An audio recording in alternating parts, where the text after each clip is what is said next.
asalaamaaleykum sunu mbokku internet yu TMS TV ñoo ngi leen di nuyu bu baax di leen ziar di leen balu ak di leen bal ak di leen jaajëfal sa su ne ci kóolute gi ngeen am ci seen bi nga xamante ne moo feeñal li nëbb di la TMS TV dalati leen ak jàmm ci seen émission bii di petit matin nag sa su ne dina leen indil thème société wala mu indi leen thème actualité weetuma si plateau bi maa ngi ci ànd ak ki nga xamante ne mooy sunu doyen si kër gi di Moustapha Fall ma jox ko rek mu nuyoo après ma jàllal leen ci waxtaan bi Moustapha maa ngi lay dalal ak jàmm ci plateau petit matin. maa ngi lay ziar Mati di am kontante bu baax di ànd ak yow comme ni ñu koy defee saa su ne rek ci émission petit matin di nuyu suñu mbokku téléspectateurs yi ak suñu mbokku internautes yi.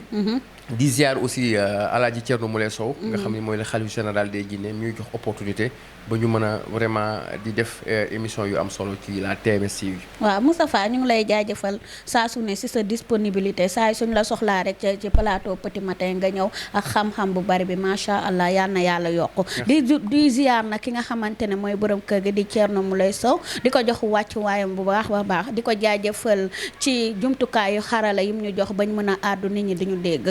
di nuyu tamit internet yi di leen wax nag saa su ne ñi ngi xaal seen suggestion ci waxtaan wi tey nag Moustapha ma andi thème actualité muy loo xamante ne nemmeeku nañ ko fii ci Afrique muy président yi nga xamante ne dañuy indi ay violence ci seen biir njaboot ci seen biir dëkk ndax bëgg 3e mandat loolu noo ko jàngatee. waaw Mati tey nag defe naa ni indi nga thème bu am solo. thème boo xam ni vraiment buñ ci doon wax fii ba suba du jeex. mu nekk thème boo xam ni d'ailleurs thème d'actualité la. parce que boo xoolee tey situation bi am Guinée. ak situation bi am Côte d'Ivoire. day waral damay wax que ni indi nga thème bu am solo. loolu nag nuñ ko jàngatele mooy la Senghor daan wax bi mu nekkee président. Senghor da daan wax nguur kenn du ko ñitt da ngay bàyyi nguur balaa nguur di la bàyyi. mais malheureusement Mati.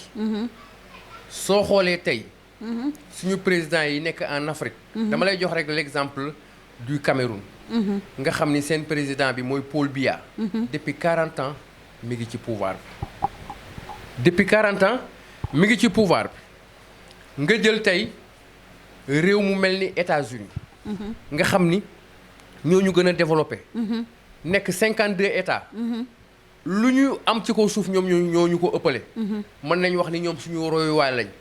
mais foofu kenn du fa def ñetti mandat ñaari mandat ngay def dem sa yoon keneen jël. suñu chef d'état yi defe naa ni du ñu def prise de conscience. parce que bu ñu xoolee li dal Ablaye Wade. en 2012. xool li dal Yaya Jammeh xool li dal Blaise Compaoré. xool li dal Laurent Gbagbo. bu ñu ci amul ñàngat damay wax ne suñu président yi dañoo feebar. ak récemment IBK. ak Ibrahima Boubacar Keïta. kon damay wax ne suñu président yi. damay jàpp que ni dañoo feebar. maanaam feebar ci xel. dëgg la parce que yooyu yëpp mënul xew ci àdduna rawatina Afrique. yow nga nekk un chef d'état. mu jaral la ba ñu fekk la ci pouvoir bi rey la. wala mu jaral la ba ñu jàpp la di la yóbbu CPI di cour pénal international di la fa tëj sa giiru dund. est-ce que nguur jar na loolu Mati. déedéet nguur jaru ko. jaru ko malheureusement nag on est en Afrique. moo tax nga gis temps yi te loolu lu yàgg la. suñu réew yi di jax-jaxi. di tàkk. xoolal situation bi bi nga xam ne la situation qui prévaut actuellement en Guinée li fa xew. dañ lay wax que ni ñaar fukki nit ak juróom-ñaar actuellement ñoo ñàkk seen bakkan. ci ñoo xam ni ay citoyens lañ dañuy jóg di def li ñuy wax manifestation pacifique di ñaawlu ni élection yi tëddee en Guinée. Sénégal fii amoon na fi en 2012. lu mot fukki nit ak ñaar faat nañ leen fii ci élection yi nga xam ni. moo amoon en 2012. kon Mati defe naa ni loolu nekk na lu ñaaw a ñaaw te defe naa ni chef d'état yi nag war nañ def li ñuy wax ci tubaab prise de conscience. maanaam ñu xoolaat li ñuy def xalaataat bu baax a baax xam ni nguuru yàlla rek a dul jeex Mati. nguur goo gis dana mës a jeex. ana Senghor ana Abdou Diouf ana Ablaye Wade Macky Sall dafay dem boo jëlee Gambie ana Daouda Diawara du demul. ana Yaya Jammeh demul. tey Adama Barrow moo fa nekk. Mauritanie boo ko jëlee tey ana Abdel Aziz bi fi nekkoon daaw demul. ana Ould Dadaya ana Ould Taya ana Wul Hajdala waaw. ana Abdallahi mi nga xam ni moo nekkoon taaliba Baye Niass ñoom ñëpp ana Eli Wul Mohamed Val waxuma la sax dem na Eli dafa sax faatu Eli Wul Mohamed Val moom dafa faatu kon nga xam ni nguuru yàlla rek a dul jeex Mati. waaw mu nekk loo xamante ne lu am solo la ngeen dégg Moustapha Fall wax ko Moustapha mu doon loo xamante ne tamit lu ñëpp ñaawlu nañ ko muy taxawaayu CEDEAO CEDEAO bi nga xamante ne moom moo jiitee Afrique de l'Ouest ñu gis ni ñu ngi gis ay doomu guinéen ndax Guinée moo xewle ndax li xew Guinée umpul kenn ak Côte d'Ivoire également mi ngi am Côte ay d'Ivoire mort mi ngi am ay mort loo xamante ne jaru ko muy Alassane Ouattara moom tamit taxawaayam ñu bëri ñaawlu nañ ko mais dafa mel ni CEDEAO dañoo nekk téléspectateur ci mbir mi jëluñu destin bi en main ba pare Guinée ñëpp a ko prévoir ni lii dana fa am kon waroon nañoo jël seen matuwaay avant que lii di am mu doon loo xamante ne ñaawlu nañ ko ay ñoo xamante ne ay citoyen lañ nekk di manifester wu ñuy tirer seen kaw loolu nekk na loo xamante ne lu ñaaw la te pays voisins yi tamit seetaan loolu noo ko jàngatee. waaw xam nga yaa ko tudd muy CEDEAO xam nga CEDEAO Mati tey ñi ko constitué presque ay chef d'état lañ kon ñoomi seen biir lañ jàpp naa ni du ñu doxal dëgg dañuy xool li nga xam ni mooy seen intérêt loolu mooy tax li xew Guinée CEDEAO ñi ngi wax ni ñi ngi ciy intervenir depuis démb waaye pour man yéex na ça veut dire que ñoom kon li am Guinée da leen neex ñu toog ba ñu publier résultats yi ba ñu ne ñaar fukki nit ak juróom-ñaar faatu nañ ba ñu ne Alpha Condé moo gagné kon li am CEDEAO da koo neex CEDEAO li am da koo neex ba ñu dem ba ñu ne vice président CENI mooy commission bi yor élection yi dafa démissionné parce que ci commission bi la bokk mooy vice président mu wax lu am solo jàpp que ne ni moom élection yi am Guinée dañ ko trafiqué jàpp na ne élection yi jaarul yoon mais situation Côte d'Ivoire Mati foofu aussi foog ñu taxaw ci boo xoolee Alassane Dramane Ouattara xam nga bi élection yi jubsee dafa ne moom du nekk candidat mu jël son premier ministre muy Amadou Gon Coulibaly ne moom mooy candidat am ba def déclaration ba àdduna yépp xam loolu Amadou Gon Coulibaly dem France dem faju ji bi mu ñibbisee quelque temps mu faatu Alassane Ouattara wëlbatiku ne moom candidat la waaw mais Mati loolu garaaw na te Alassane Ouattara man damay yaakaar que ni la xew Côte d'Ivoire ci temps Laurent Gbagbo amu ci njàngat parce que bu ñu lay wax ni Laurent Gbagbo pour ñu jëlee ko ci pouvoir bi y a eu presque 3000 morts Laurent Gbagbo dañu ko gagné mu ne du dem ñu laaj ko mu ne avant élection yi ndax buñ la gagné da nga dem mu ne je gagne ou je gagne ñu gagné ko mu ne du dem gis nga moyens yi àdduna bi yëpp déployé wu soutenir Alassane Dramane Ouattara pour chercher du pouvoir Laurent Gbagbo pour mu ñëw toog kon defe naa ni Alassane Ouattara defe naa ni pour man du nit boo xam ni am na xel parce que bu fekkoon ni nit bu am xel la nit buy am prise de conscience ak nit ñi nu ñu xeexee ba fexe chercher du pouvoir Laurent Gbagbo moom mu ñëw toog kon defe naa ni situation bi xew moom it Côte d'Ivoire kon defe naa ni du xew Mati. jàppoo ni africains yi ñoom ñëpp presque noonu lañ mel parce que dañ leen di jàppale seen population da leen di jàppale wala monde bi am ñoo xamante ne jàppale nañ leen ba teg leen ci pouvoir mais duñ am xelu bàyyi bu bàyyi jotee duñ am xelu bàyyi dañuy bëgg a toog ñiit nguur kon ni nga ko waxee loolu nekk loo xamante ne jagleel nañ ko africain mu nekk loo xamante ne image bu ñaaw la ndax defe naa ni boo defee li nga war a def sa ñaari mandat ba ñëpp doyal dangaa war a sortir par la grande porte kon ni ko Abdou Diouf digalee ni Alpha Condé nee na ko en 19 ans def naa ko ci pouvoir mais ba ma waree dem damaa dem kon demal nga sortir dans la grande porte est-ce que du loolu lu am solo la Abdou Diouf wax Alpha Condé. waaw xam nga li Abdou Diouf wax je pense que c'est important gis nga Mati li ñuy wax ci tubaab le pouvoir ça rend fou gis nga nguur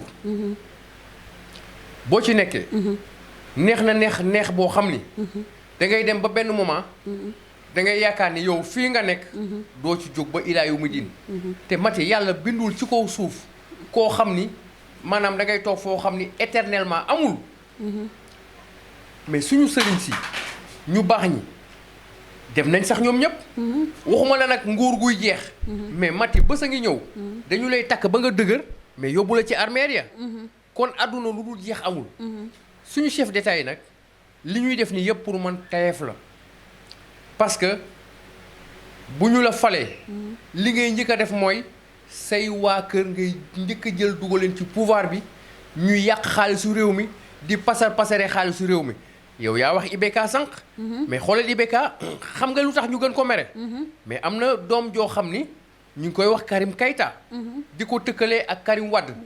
mais boo xoolee ci internet bi ci manifestation yi mu daan faral di dem mais buy joxe xaalis mais day taxaw di jël xaalis bi di ko sànni ci suuf nit ñi di for di jiiro loolu manque de respect la sax déjà. mais loolu manque de respect la.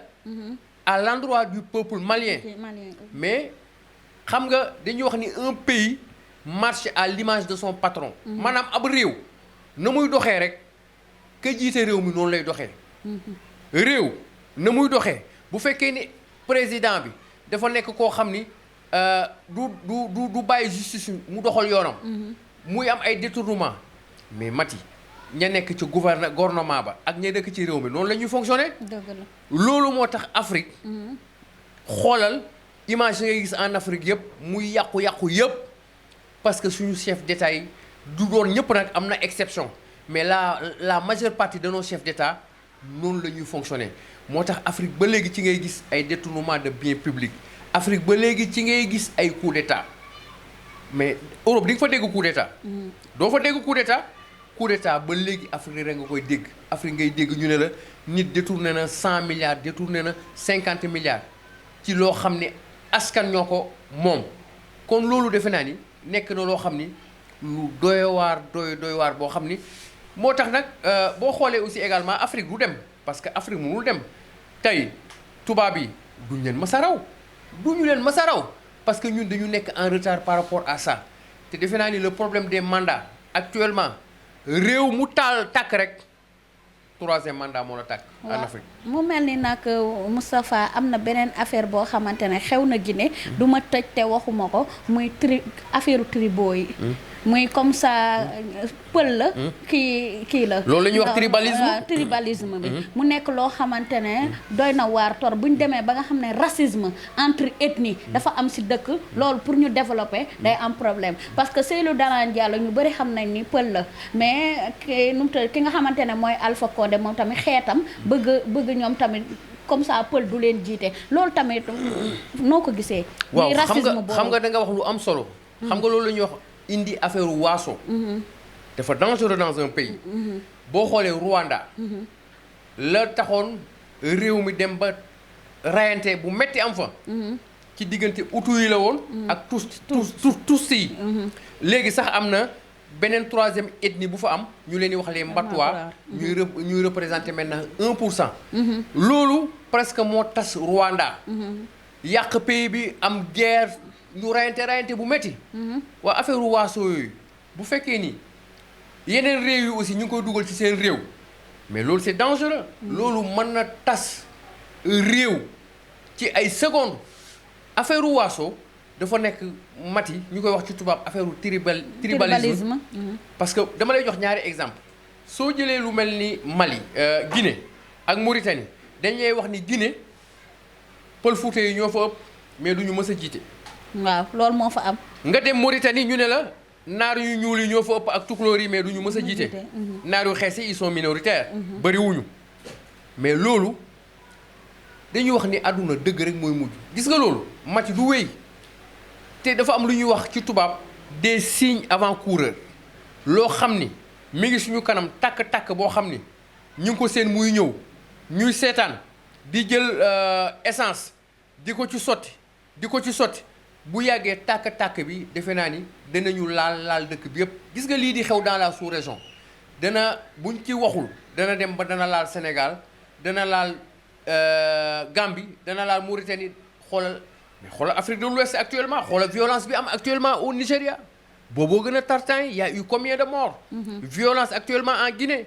violence au Mali parce que y a eu un coup d'État ça veut dire que ñun Sénégal yàlla suñu borom mi ñuy dimbale boobu ba léegi waaye nag du tee war nañ toujours di maanaam. di sóoraale parce que aduna du añ du reer waaye di sóoraale defe naa ni c'est important Mati loolu am solo la mu doon loo xamante ne lu am solo la ngeen gis ni tey seen émission petit matin maa ngi ci dalal ki nga xamante ne mooy Moustapha Fall ñuy waxtaanee li nga xamante ne mooy actualité di problème ci Afrique particulièrement Guinée nga xamante ne fan yi yëpp ginnaaw seen élection yi ñu amoon dimanche dafa am ay problème yoo xamante ne am na fa ba nga xamante ne 27 morts la moo am nii actuellement Moustapha mu doon loo xamante ne lu ñaaw la mais buñ demee bay jiite ay mbooloo comme ça di comme CEDEAO ni ma ko waxee sànq ñuy jiite ay mbooloo te problème yi nga xamante ne moo am Afrique muy conflit yi mënuñu koo régler lan mooy bénéfice gu def ay mbootaay yoo xamante ne mënuñoo régler problème Afrique ndax gis nañ ni boobu ba léegi européens yi ñoo nekk suñu ginnaaw di ñu dicter muy particulièrement les français ñoom ñooy wax defal li nga def li bàyyi li bàyyi dem nañ ba sénégalais yi sax wala africains yi sax bu ñu waxee ñu ne France moo nekk si ginnaaw loolu tamit nuñ ko jàngatee xanaa amuñu suñu indépendance bay jël suñuy propre décision. xam nga indépendance dafa mel ni rek magistrat yi nekk ci justice bi. indépendance nit moo koy jox boppam. yow doo nekk magistrat. ñu ne la tu es indépendant. nga ne man bugguma. parce que boo amee sa indépendance yow kenn mënulu la dara. ñun nag malheureusement en Afrique dañuy dépendre trop ci tubaab yi. xam nga lu waral loolu parce que dañ leen yaakaar. ñoo ñuy dimbale ci ceeb ñoo ñuy dimbale ci xaalis ñoo ñuy dimbale ci diwlin. te koo yaakaar mu yàpp la Moustapha. waaw waaye nag dafa nekk loo xam ni Mati. lu dangereux la. parce que gis nga réew mu tàkk. pour man tubaab yi ñoo ko taal. parce que tubaab yi fu ñu ñëw di ngemb rek parce que am nañ fa seen intérêt. am nañ fa seen intérêt. ku ñu ñëw di ngemb rek ci réewu jàmbur rek ba nga xam ni réew mi day tàkk wala loo xam ni mën na taal réew mi parce que tubaab yi. am nañ seen intérêt tubaab du dugg foo xam ni amu fa intérêt situation yi ngay dégg yëpp ñu naan la tubaab yi ñoo nekk ci ginnaaw telle personne tel chef d'état parce que tubaab yi dañ fa am intérêt waaye nag loolu ñun ñoo am suñu ñàkk fayda am suñu matadi parce que yow boo nekkee der bu ñuul nekk africain defe naa ni sa réew dara du la ko gënal ba ñuy rey say askan te loolu moo xam tey en Guinée ñaar fukki nit ak juróom-ñaar ñu faat leen affaire bi nar a niil auparavant gis nga la xewoon ca stade du 28 septembre ca Guinée temps wu ñoom Moussa Dadis Camara temps wu ñoom Sékou Ba Konaté xale yu femmes yi ñu violé ci stade ba mais presque mot nañ 100 et quelques femmes temps boobu Toumba Diakité bi nga xam ni moom la ñu jàppee fii à Dakar moo nekkoon aide de camp Moussa Dadis Camara ba loolu amee ñuy renvoyer la balle ku nekk di jiiñ sa morom que ni yow la mais loolu lan moo ko gën a garaaw boobu ba léegi amul benn suite lii aussi xew Guinée du am benn suite la xewoon temps Ablaye Wade aussi du am benn suite affaire u Yaya Jammeh bi mi ngi nii du am benn suite parce que Yaya jël na avion ñu accompagner ko mu sàcc xaalisu Gambie bi yëpp dem tëdd Guinée équatoriale. léegi nag lii mooy Afrique daal mi ngi nii moom. daa mel ni dañuy dimbalante si seen i tappale. mais bien sûr nekk parce que bu ñu demee ba nga xamante ne Guinée équatoriale pays voisin la. di accueillir Gambie ci président boo xamante ne xam na ne ay tappale la nekkee woon. loolu nekk benn complicité boo xamante ne am nañ ko ñun entre africains. mu doon leneen loo xamante ne Moustapha bëgg naa kaa wax. muy Alpha Condé est-ce que tamit du moom moo arrangé tubaab yi. moo arrangé tubaab parce que gis nañ ni Conakry am na ay kii or. am nañ ay ferñeent daal ci seen suuf ba nga xamante ne tubaab bi bëgg na cee teg loxo moomal ko boppam wala mu jël sax l'essentiel di ko yóbbu Europe looloo tax ñoom tamit ñu jàppale Alpha Condé bàyyi Cellou Dalein. mais Mati ñoom tubaab yi dañu war a xam que ni. l'État c'est une continuité. Alpha Condé même bu fa jógee. mais kii ñëw. ñoom war nañ mën a am possibilité pour nouer ak moom un partenariat gagnant-gagnant loolu defe naa ni c'est important mais gis nga li xew ni ñàkk fayda Alpha Condé la bu fekkee ni li ngay doon expliquer nii am na tubaab yi dañuy ñëw di la manipuler rien que pour or bi fa nekk pour zircon bi ainsi de suite extra bu fekkee ni par exemple Alpha Condé mi ngi accepté loolu pour man Alpha Condé il n'est pas un patriote parce que un patriote defe naa ni sa réew du la gënal réewu tubaab yi sa réew du la gënal homme d'affaires yi ñëw ñi nga xam ni ils sont prêts à te donner des milliards. kon loolu doy na waar.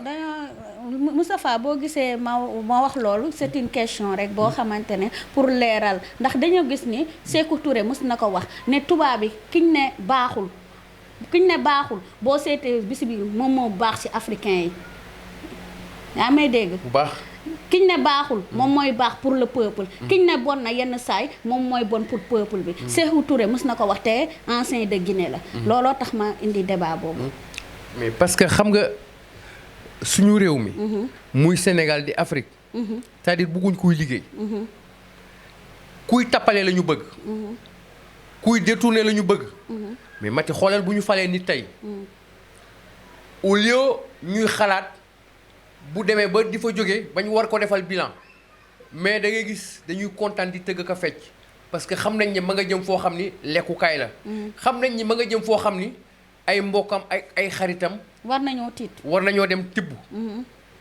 loolu mooy esprit africain maanaam ñun du ñu ñëw pour def loo xam ni mooy développer suñu réew mais ñun dañuy ñëw uniquement pour tibb pour profiter ci occasion pour profiter ci occasion bi mais loolu nag defe naa ni ab réew du fonctionner noonu ab réew du tëddee noonu loolu moo tax moi je me dis que yii yëpp xew ni yëpp Afrique la rek c'est nous dans nous te yaakaar naa ni lii Mati dafay gën a pur parce que pour ñu jëlee fi lu mel nii c'est un problème tey bu ma jëlee réew mu mel ni Sénégal nga xam ne ñun fii lañ bokk ñu am un chef d'État muy Macky Sall mu taxaw ne constitution bi maa ko verrouillé ñaari mandat duma ko weesu ba ñu voté we référendum Macky Sall mën a wëlbatiku ci biir palais bi en conférence de presse Babacar Fall bu RFM laaj ko mu ne du ma wax oui du ma wax non parce que su ma waxee oui